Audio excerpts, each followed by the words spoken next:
El sol de Nevada brillaba sin piedad sobre la base aérea Nellis. Su calor se reflejaba en las pistas de concreto donde los F-16 Fighting Falcons se preparaban para otro ejercicio de entrenamiento de combate. Dentro de la torre de control, el aire acondicionado zumbaba contra el calor del desierto mientras una docena de personas uniformadas estaban encorvadas sobre pantallas brillantes, siguiendo a múltiples aeronaves en sus maniobras de precisión. En un escritorio secundario, apoyado contra la pared del fondo como si fuera una ocurrencia de último momento, estaba sentada una mujer joven vestida de civil. Su credencial de visitante decía Programa de Observación Civil en Prácticas en negrita y roja, lo que la identificaba exactamente como lo que todos asumían que era, otra estudiante universitaria cumpliendo algún requisito burocrático. El teniente Carson apenas la miró mientras chasqueaba los dedos para llamar su atención. Estás aquí solo para observar. No toques nada, no hables a menos que te hablen y definitivamente no interfieras con nuestras operaciones. Su tono transmitía el desdén habitual de alguien que había pronunciado este discurso innumerables veces antes. Ella asintió en silencio, acomodándose nuevamente en su silla con la postura resignada de alguien acostumbrado a ser ignorado. El ejercicio comenzó de forma bastante rutinaria. 4 F-16 surcaron el cielo de Nevada en formación. Las voces de sus pilotos resonaban en la radio con nítida precisión militar. Entonces algo salió mal. Torre, este es Black Echo 3. Estamos mostrando la deriva de navegación. Repito, los sistemas NAV tienen lecturas inconsistentes. La voz del piloto transmitió el primer matiz de preocupación. El teniente Carson se inclinó hacia adelante y sus dedos bailaron sobre la consola. Black Echo 3, te lo mostramos en ruta. Revise sus instrumentos. Torre negativa. El GPS está saltando. La brújula está girando. Estamos volando a ciegas aquí arriba. La sala de control estalló en un caos controlado. Las voces se superponían mientras los técnicos gritaban las lecturas. Los supervisores gritaban órdenes y las conversaciones por radio llenaban el aire con creciente urgencia. El F-16 se dirigía hacia un espacio aéreo restringido. Sus sistemas de combate piloto parecen haber desarrollado mente propia. Torre, perdimos la sincronización visual. Confirmar posición. La voz del piloto ahora transmitía una alarma genuina. Se produjeron discusiones entre los controladores. Alguien sugirió protocolos de aterrizaje de emergencia. Otra voz gritó sobre errores de calibración del radar. La sala vibraba de tensión mientras transcurrían los preciosos segundos. En la esquina, la joven permanecía sentada completamente quieta, con sus ojos oscuros fijos en un monitor secundario que todos los demás habían olvidado. Observó la trayectoria errática del avión durante varios segundos y luego se inclinó silenciosamente hacia un micrófono de respaldo que no se había utilizado en meses. Su voz era apenas un susurro, tranquila como el agua quieta. Black Echo 3 ahora giró 27 grados a la izquierda. El F-16 inmediatamente giró a la izquierda, suave como la seda. La voz del piloto resonó a través de los altavoces. Entendido. Eco. Girando ahora. Sistemas de navegación estabilizadores. Cada conversación en la sala de control murió instantáneamente. Los controladores se quedaron congelados en sus puestos, mirando las pantallas que ahora mostraban que el avión volaba en un vector de aproximación perfecto. Ella se reclinó en su silla y no dijo nada más. Su expresión era tan neutral como si nunca hubiera hablado. Su nombre era Elena Cruz, tenía 28 años, cabello negro recogido en una cola práctica y un rostro anodino que desaparecía entre la multitud. La habían asignado a la torre de control hacía 3 semanas a través del Programa Experimental de Observación de Inmersión Civil del Departamento de Defensa, una iniciativa burocrática diseñada para dar a civiles seleccionados exposición a operaciones militares con fines de investigación no especificados. La documentación la describía como una participante del programa con instrucciones de observar y aprender sin interferir. La mayoría del personal asumió que era una estudiante de posgrado de la cercana Universidad de Nevada, Las Vegas, que cumplía algún requisito académico. Otros pensaron que era parte de un programa de orientación para empleados de un contratista de defensa. Su autorización de seguridad era básica, apenas suficiente para sentarse en la misma habitación que el equipo clasificado. En su expediente no figuraba ninguna experiencia militar previa, ni entrenamiento de vuelo, ni educación técnica más allá de haber completado un curso genérico de simulación de navegación civil, el tipo de credencial vaga que sugería que alguien había marcado las casillas correctas sin que a nadie le importara lo que realmente significaban. Cuando el sargento Miller le preguntó en broma durante su primera semana, ¿sabes la diferencia entre flaps y bengalas? Ella simplemente sonrió cortésmente y se encogió de hombros, reforzando la suposición de todos de que estaba completamente fuera de su elemento. Elena se mantuvo sola, traía el almuerzo en bolsas de papel marrón y se sentaba sola mientras los verdaderos controladores discutían procedimientos tácticos que supuestamente ella no podía entender. Tomó notas en un pequeño cuaderno en espiral, no hizo preguntas y nunca ofreció opiniones sobre las operaciones que se desarrollaban a su alrededor.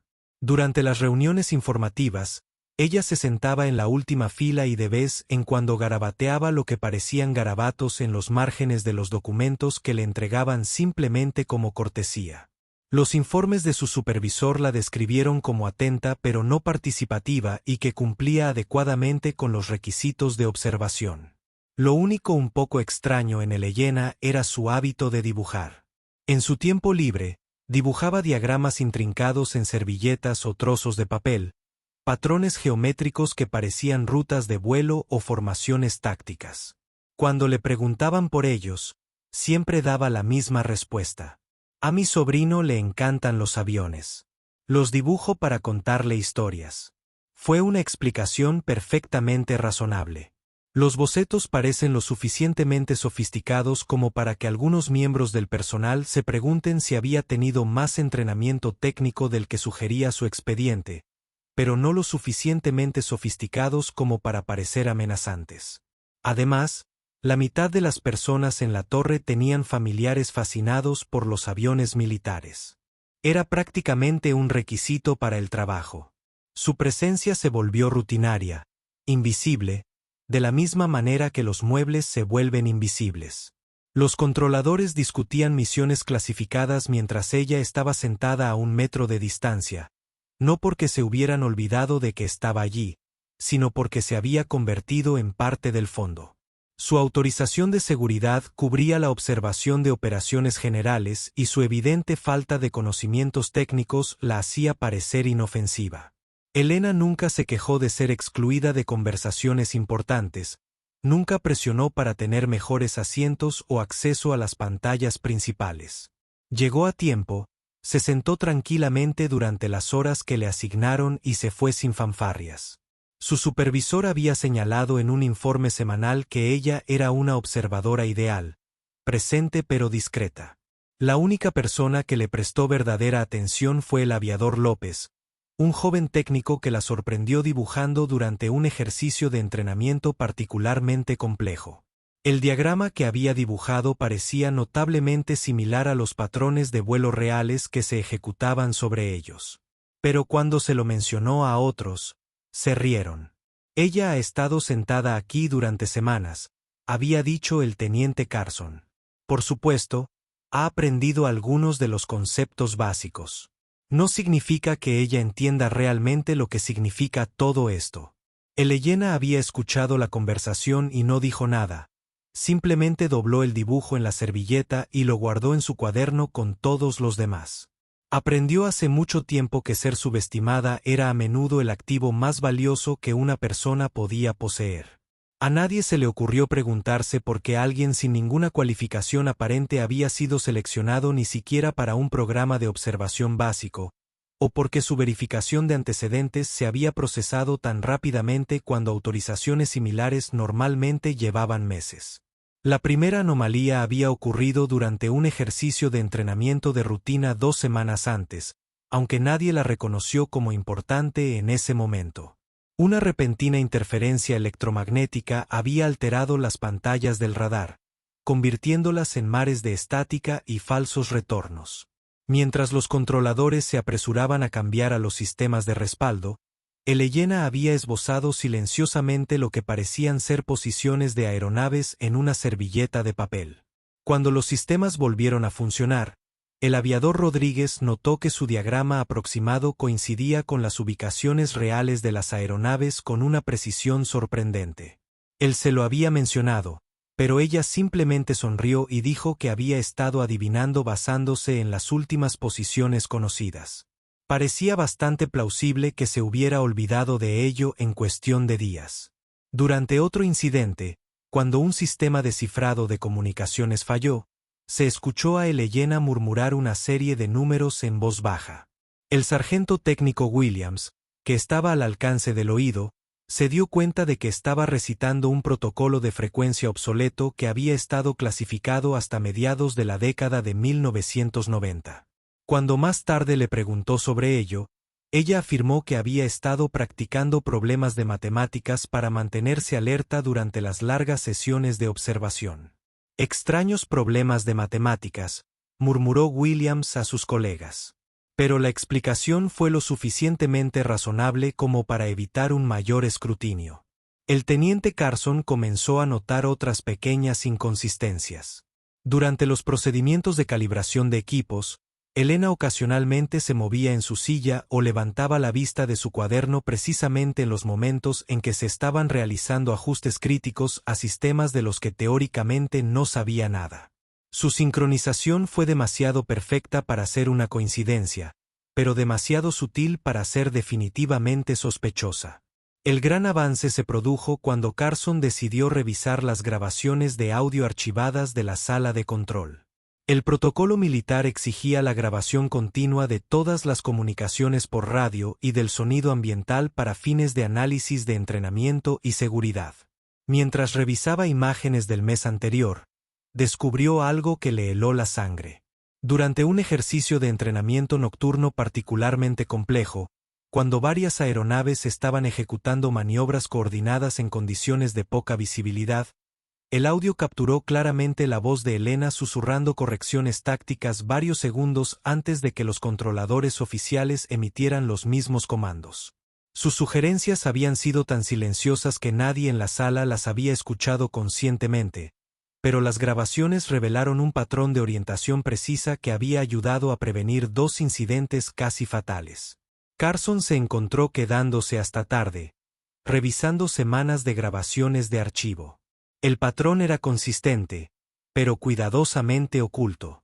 Elena hablaba lo suficientemente alto para que el equipo registrara su voz, pero lo suficientemente bajo para que los oídos humanos descartaran sus palabras como murmullos sin sentido. Sin embargo, los sofisticados sistemas de inteligencia artificial que ayudaron a la gestión del tráfico aéreo fueron diseñados para analizar toda la entrada de audio en busca de posibles comandos o alertas de seguridad. La inteligencia artificial la había estado escuchando todo el tiempo. Más inquietante fue el descubrimiento de Carson de que las instrucciones susurradas de Elena precedían sistemáticamente a las decisiones tácticas óptimas de los controladores superiores. Era como si estuviera dirigiendo una orquesta invisible con personal militar experimentado que inconscientemente la seguía sin darse cuenta. Durante una inspección de rutina de los registros de comunicación de la instalación, el sargento mayor Patterson descubrió que el patrón de voz de Elena había sido marcado automáticamente por el sistema de monitoreo de seguridad de la torre como consistente con los protocolos de comando autorizados. La IA había estado tratando sus silenciosas sugerencias como información táctica legítima, lo que explicaba por qué su orientación se había integrado tan perfectamente en las operaciones oficiales. El informe de Patterson señaló que la base de datos de reconocimiento de voz de los sistemas incluía miles de grabaciones de comandos históricos utilizados para entrenar a la IA a reconocer comunicaciones militares legítimas. Los patrones de habla de Elena aparentemente coinciden con algo en esa base de datos lo suficientemente cerca como para activar respuestas de autenticación automática. La pregunta que Patterson había escrito en su resumen clasificado no es si ella conoce estos protocolos, sino cómo los conoce con tanta precisión que nuestros sistemas de seguridad más avanzados no pueden diferenciar entre su voz y las grabaciones de archivo de personal autorizado. Una ampliación de la verificación de antecedentes de rutina no había arrojado prácticamente nada. Elena Cruz parecía haberse materializado de la nada 3 meses antes con la documentación justa para satisfacer los requisitos básicos de seguridad, pero no la suficiente para contar una historia coherente sobre su pasado. Sus referencias eran correctas, pero cuando los investigadores intentaron investigar más a fondo, encontraron un laberinto de callejones sin salida burocráticos y restricciones de clasificación que hacían imposible realizar más investigaciones sin una autorización superior. El descubrimiento más inquietante provino del sargento Chen, a quien se le había encomendado analizar los bocetos de Elena después de que Carson ordenó que los recogieran de varios cestos de basura en las instalaciones. Lo que todos habían descartado como garabatos ociosos resultaron ser diagramas tácticos precisos que empleaban un sistema de notación que Chen reconoció de cursos avanzados de planificación estratégica. Estos no son dibujos al azar, le informó Chen a Carson durante una reunión privada. Son informes de misiones y son precisos hasta en lo que respecta a los cálculos del consumo de combustible y los factores de compensación climática. Quien dibujó esto tiene acceso a información que no le damos. Carson se quedó mirando la colección de bocetos en servilletas esparcidos sobre su escritorio. Cada uno mostró un nivel de sofisticación táctica que habría impresionado a los estrategas militares de alto nivel. Sin embargo, habían sido dibujados por alguien cuyo archivo oficial la describía como una observadora civil sin experiencia relevante. Señor, continuó Chen en voz baja. Creo que debemos considerar la posibilidad de que Elena Cruz no sea quien pensamos que es. La crisis comenzó una mañana de martes que había empezado como cualquier otra. Un vuelo de prueba de rutina de un vehículo aéreo de combate no tripulado experimental se desarrollaba con normalidad cuando los sistemas de control primario del Reino Unido sufrieron lo que los técnicos describieron posteriormente como un fallo en cascada de una complejidad sin precedentes. El avión, cargado con equipo de prueba sofisticado pero absolutamente no letal, se desvió repentinamente de su trayectoria de vuelo programada y comenzó a dirigirse hacia el espacio aéreo restringido que separaba la base de los suburbios de Las Vegas. A su velocidad y trayectoria actuales, el prototipo de $30 millones se estrellaría contra una zona residencial en 12 minutos. Protocolos de emergencia activados de inmediato. Las alarmas sonaron en toda la torre de control mientras todos los controladores disponibles corrían a sus estaciones. Los sistemas autónomos de LUCAV habían bloqueado todas las entradas de comandos externos y la aeronave ya no respondía a las comunicaciones por radio ni a los intentos de anulación remota. Control de drones, esta es la torre. Necesitamos un cierre de emergencia inmediato el 7 y 7 de noviembre. El teniente Carson ladró en su micrófono. La respuesta fue un crujido de pánico apenas controlado. Torre, hemos perdido toda autoridad de mando. El pájaro está volando independientemente. Repito, no podemos recuperar el control. Las manos de Carson volaron sobre su consola, intentando realizar procedimientos de anulación manual que deberían haber sido imposibles de eludir. Nada funcionó. El Reino Unido continuó su implacable camino hacia las zonas pobladas. Su sofisticada inteligencia artificial, aparentemente convencida de que los parámetros de su misión original seguían siendo válidos a pesar del peligro evidente. Comando base. Necesitamos autorización para intercepción de emergencia. Carson llamó a sus superiores. Si no podemos recuperar el control en 8 minutos, tendremos que derribarlo sobre territorio civil. Fue entonces cuando Elena se puso de pie. Ella no pidió permiso ni esperó reconocimiento. Ella simplemente caminó hacia la consola de control principal, hizo a un lado con cuidado al técnico frenético que había estado tratando de establecer conexión y activó el micrófono de anulación de emergencia que requería autorización de nivel de comando para su uso. Su voz cuando habló era completamente diferente del susurro tranquilo al que todos se habían acostumbrado. Llevaba la autoridad absoluta de alguien que esperaba obediencia inmediata e incondicional. Código de anulación hecho Juliet 9. Rotura del delta octavo oeste. Se requiere cumplimiento inmediato. La sala de control quedó en silencio excepto por el zumbido de los equipos electrónicos y el sonido de una docena de personas conteniendo la respiración. En la pantalla principal, el marcador de trayectoria de Lukav cambió inmediatamente. El avión se inclinó suavemente hacia el oeste, reduciendo la altitud en un patrón de descenso controlado que lo llevaría de regreso de manera segura al espacio aéreo de la base. Una nueva voz surgió de los altavoces, artificial pero inconfundiblemente clara. Coincidencia de voces confirmada. Eco de protocolo autenticado. Reanudando las operaciones normales bajo la estructura de mando autorizada. Elena se apartó de la consola y regresó a su asiento de la esquina como si nada hubiera pasado. Pero todas las personas en la sala de control la miraban con expresiones que iban desde la sorpresa hasta algo cercano al miedo. El teniente Carson fue el primero en recuperar la voz. ¿Qué diablos acaba de pasar? Elena sostuvo su mirada con calma. La aeronave respondió a los códigos de autorización adecuados. La situación ha sido resuelta. ¿Quién eres? Carson exigió que su compostura profesional se quebrara. Esos códigos no están en ningún manual que haya visto. La respuesta de Elena fue desesperantemente simple. Soy exactamente quien mi identificación dice que soy. El sargento mayor Patterson, que había estado monitoreando el incidente desde su estación, activó los protocolos de comunicación más seguros de la base en su pantalla. Lo que encontró allí hizo que su rostro palideciera. Señor, le dijo en voz baja a Carson. El sistema registró su autenticación de voz como autorización de nivel 1, coincidencia de archivo histórico, clasificación de solo ojos. Las implicaciones afectan a todos simultáneamente. Elena no solo conocía los códigos de anulación de emergencia. Ella conocía códigos que eran tan altamente clasificados que el sistema informático ni siquiera los mostraba al personal que carecía de la autorización de seguridad adecuada.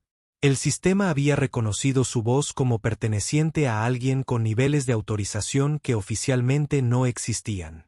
El capitán Morrison, el oficial superior de servicio, había estado monitoreando la crisis desde el comando de la base.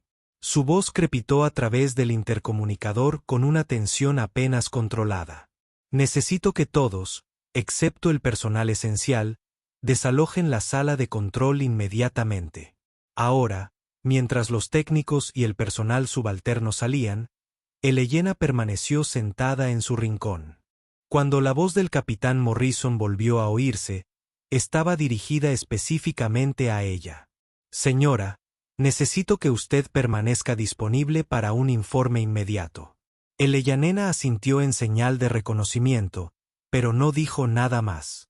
El Reino Unido aterrizó sano y salvo 20 minutos después, con sus sistemas funcionando normalmente, como si el fallo nunca hubiera ocurrido. Un análisis posterior al vuelo revelaría más tarde que la IA de la aeronave había recibido lo que interpretó como actualizaciones de comandos legítimas de una fuente en la que confiaba completamente, aunque no existía ningún registro de esos comandos en ningún sistema oficial.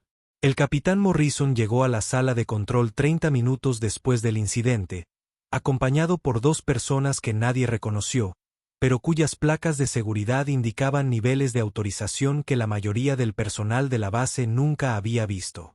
Cuando Elena los vio, se levantó y recogió su pequeño cuaderno y bolígrafo, los únicos objetos personales que había traído a la base durante sus 3 semanas de observación.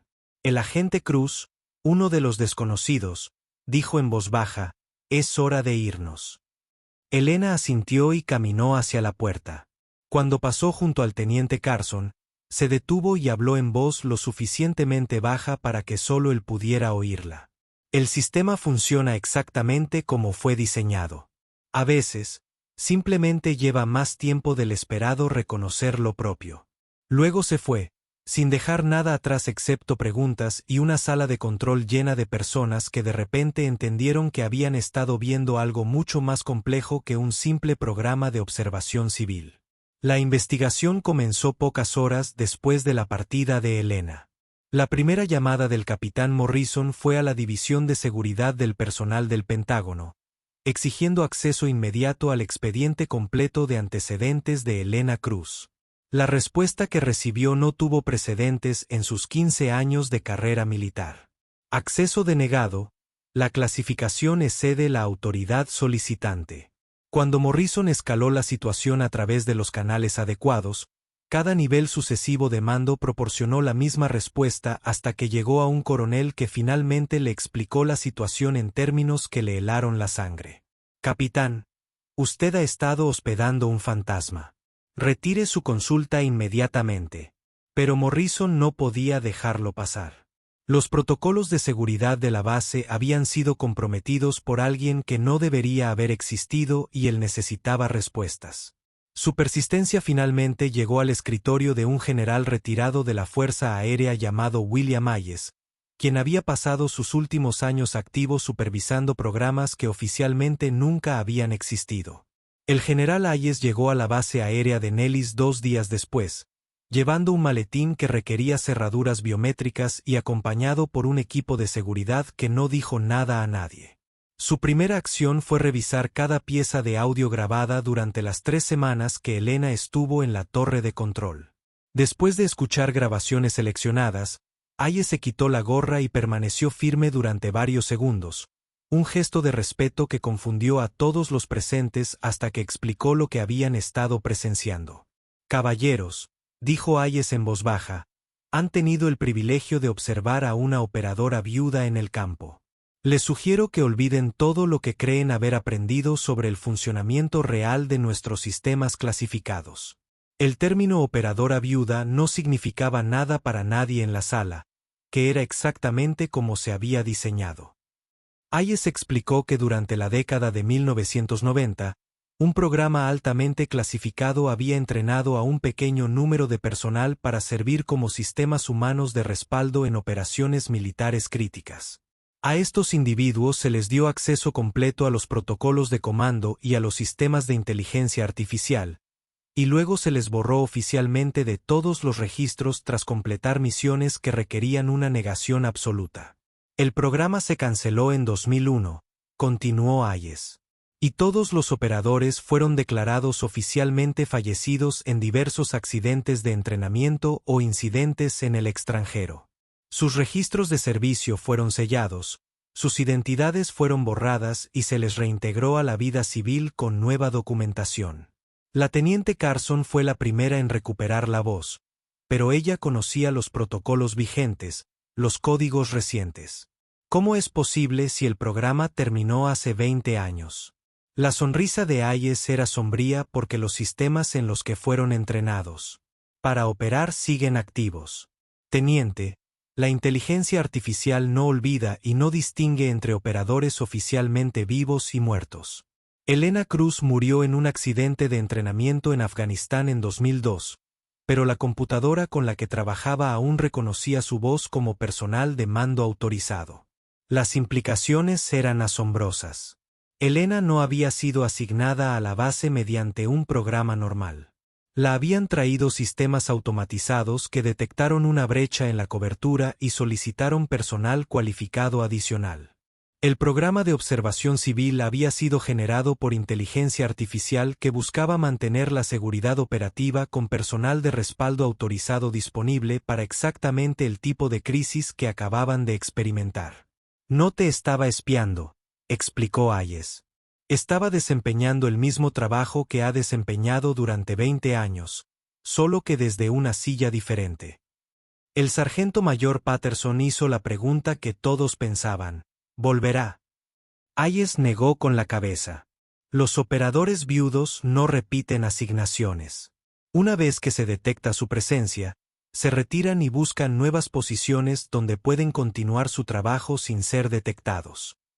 Elena Cruz probablemente ya ha sido asignada a otra instalación que necesita apoyo. Recogió su maletín y se preparó para irse, pero se detuvo en la puerta. El registro oficial de este incidente mostrará que experimentó una falla rutinaria del equipo que se resolvió mediante los procedimientos habituales de resolución de problemas. La señorita Cruz nunca estuvo presente y esta conversación nunca tuvo lugar. Al marcharse, Hayes dejó atrás una sala llena de personal que de repente comprendió que sus carreras militares se habían cruzado con algo mucho más grande y complejo de lo que jamás imaginaron. La torre de control se sintió diferente después de ese día, como si todos supieran que podrían ser observados por guardianes invisibles cuya presencia solo se detecta en momentos de crisis. Elena Cruz no regresó a la torre de control. A la mañana siguiente, su plaza de aparcamiento asignada permaneció vacía, y su placa de seguridad temporal fue desactivada automáticamente por sistemas que no mostraban ningún registro del motivo de su emisión. La lista de tareas diarias mostraba su estado como asignación completada, sin necesidad de ninguna acción adicional. Cuando el personal preguntaba por su ausencia, los supervisores proporcionaban explicaciones vagas sobre las transiciones del programa y los requisitos administrativos que no satisfacían a nadie, pero que no podían cuestionarse sin plantear preguntas que nadie quería responder. La sala de control se sentía diferente, sin su silenciosa presencia en la esquina. Los controladores, que apenas habían reconocido su existencia, se encontraron mirando hacia la silla vacía donde había permanecido sentada durante 3 semanas, haciendo observaciones que habían parecido insignificantes hasta que desaparecieron. El ritmo familiar de las operaciones continuó, pero con la conciencia subyacente de que algo esencial había cambiado. El sargento Chen descubrió una pequeña pila de servilletas dobladas escondidas detrás de la antigua estación de trabajo de Elena. Los bocetos dibujados en ellas mostraban formaciones tácticas y patrones de vuelo con una precisión matemática que habría impresionado a los estrategas de alto rango del Pentágono. Cada diagrama estaba fechado y rubricado con letras que no significaban nada para quien los examinara, pero el nivel de detalle sugería acceso a información que los observadores civiles nunca deberían haber poseído. Durante la inspección rutinaria de equipos de la semana siguiente, los técnicos descubrieron que varios sistemas de respaldo habían sido sutilmente recalibrados para operar con mayor eficiencia. Las modificaciones eran tan sofisticadas que inicialmente asumieron que el trabajo había sido realizado por personal de mantenimiento de alto nivel, pero no existían órdenes de trabajo oficiales para las mejoras. Los ajustes hicieron que el tiempo de respuesta de las torres de control fuera ligeramente más rápido y preciso. El tipo de mejora que solo notaría a alguien con un íntimo conocimiento de cómo funcionaban los sistemas bajo presión.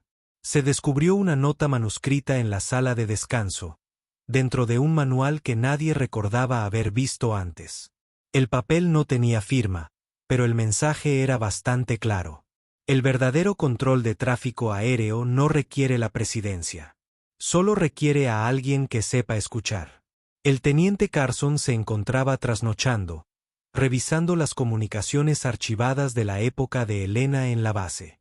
El patrón era siempre el mismo: instrucciones silenciosas, emitidas con el volumen justo para que los sistemas de inteligencia artificial las registraran, pero con la suavidad suficiente para que el personal humano las ignorara como ruido de fondo. Su presencia había facilitado el trabajo de todos sin que nadie se diera cuenta. El descubrimiento más inquietante provino de la revisión del capitán Morrison de los informes automatizados de evaluación de amenazas de la base. Durante las 3 semanas de misión de Elena, el sistema no registró ningún incidente de seguridad significativo y calificó la eficiencia operativa de la torre de control como superior a los parámetros establecidos. La mejora se había atribuido a recientes actualizaciones de equipos y protocolos de entrenamiento mejorados, pero Morrison ahora entendía la verdadera explicación. 2 semanas después de la partida de Elena, se distribuyó un boletín clasificado a un grupo selecto. Instalaciones militares de todo el país. El documento, marcado como distribución de nivel de mando solo para ojos, contenía un mensaje sencillo. Protocolo de voz de eco verificado. Operador reintegrado con éxito. Todas las consultas fueron finalizadas por orden.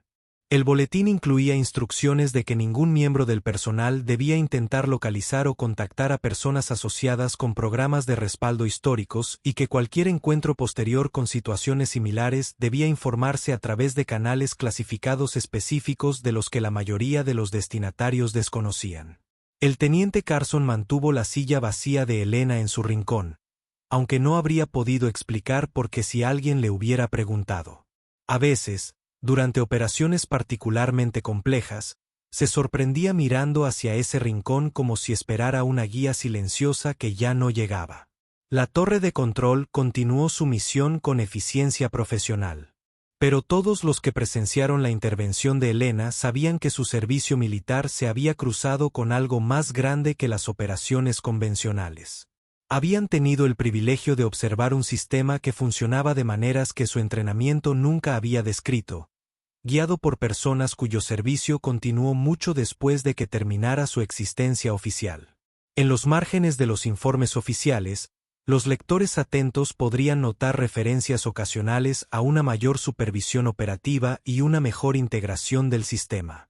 Esas frases significaban nada para la mayoría del personal, pero sirvieron como un reconocimiento discreto de que algunas misiones continuaron de maneras que nunca podrían documentarse oficialmente. ¿Alguna vez has conocido a alguien capaz de hacer que sistemas enteros escuchen con solo hablar una vez? No todos los que hablan son escuchados, pero algunos solo necesitan hablar una vez para que todo cambie de dirección. Comenta una palabra que describa cómo se siente cuando la persona que ignoraste resulta ser a la que todo el cielo solía obedecer.